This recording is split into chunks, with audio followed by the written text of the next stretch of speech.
bounty hunters, welcome to another episode of RobaFett. If you liked the video today, don't forget to drop a like and subscribe if you haven't already. Anyway, into the topic for today. Ooh, we got a juicy one today. Apparently, the price for PlayStation Plus is going up $10 in the US. Yeah, the price is going up in the US, and if you're wondering why, then you're not the only one. And apparently, they pissed off a large amount of their fan base. Apparently, if you live in Canada, you're already paying $60, which sucks for you because now you're going to be paying $70. Here in the US, it's going from $50 to $60, which, $60 has always been the price for Xbox Live, so I was always used to that as an Xbox fan, although a lot of the time, when it's time for me to upgrade, they'll be like, hey, you want to have 25% off, which they did this last time, so I was like, yeah, sure, and it actually ends up being a lot cheaper. I ended up paying like, $49 or something for it, so it works out. But that's right, here in the US, it's going to be going up to $60.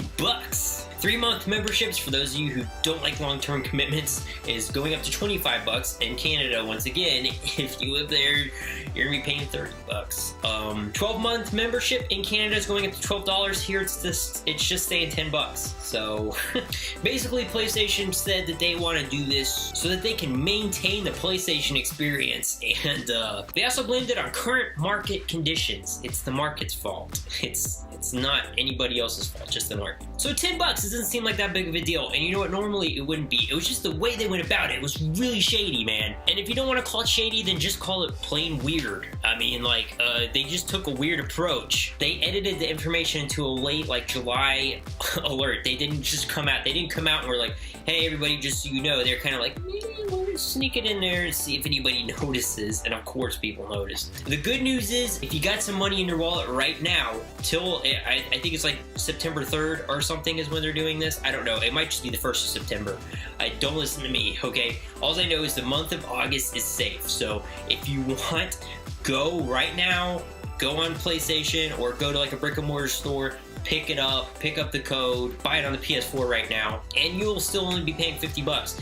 And as far as I understand, you could do quite a few subscriptions to save yourself money down the line. Just think about it. If you bought 3 PlayStation Plus subscriptions right now, that would end up saving you like $30 down the line. So I just think it's funny. I just really think it's funny that we even have to pay for online services at all. I mean, we already pay for the games, we pay so much money for the consoles, and then they have these, things that go along with it that almost don't do anything. I mean, Xbox Live did start the, free with gold, so every month you get free games with gold, and every once in a while you get some cool free games with PlayStation. I don't feel like the selection is as good as Xbox, that's just me, but unless you really like World of Tanks, I think it's still on there. Oh, it's still on there. Go get it, download it now. You want to make people pay more? Fine, but you gotta do something, right? Like, it's gotta be for something. We're paying more for the same thing.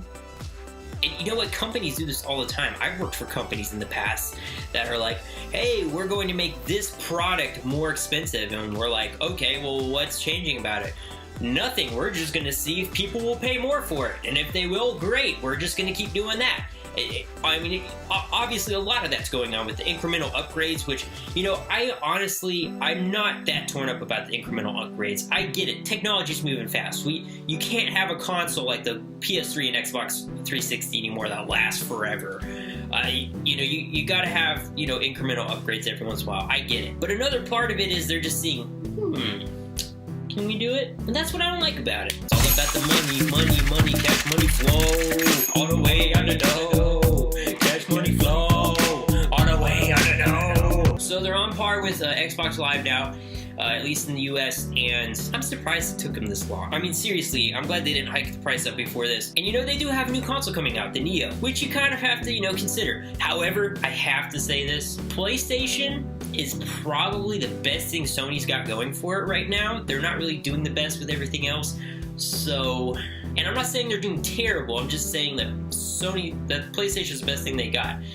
And even that, because of the announcement of the Scorpio and stuff, isn't you know, what it used to be. So they're just trying to make sure they can make as much money with PlayStation as possible. That's my theory. Anyway, my fellow bounty hunters, I want to know what you think about this in the comment box below. So please don't be shy. Get down there. Let's talk about this. I want to know, you know, what do you think about it? Does it take you off, or are you okay with it? Why do you think Sony's doing it? Do you think that they're going to add maybe any features that they didn't talk about? Like maybe there's stuff they are going to add to, you know, PlayStation Plus that we don't even know about. I don't know. And of course, if you liked the video, don't forget to hit a like and subscribe if you haven't already. And as always, Mandalorians and bounty hunters, stay awesome. Keep those Punisher hats on. Get that PlayStation Plus while you can at the cheaper price. And I'll see you later.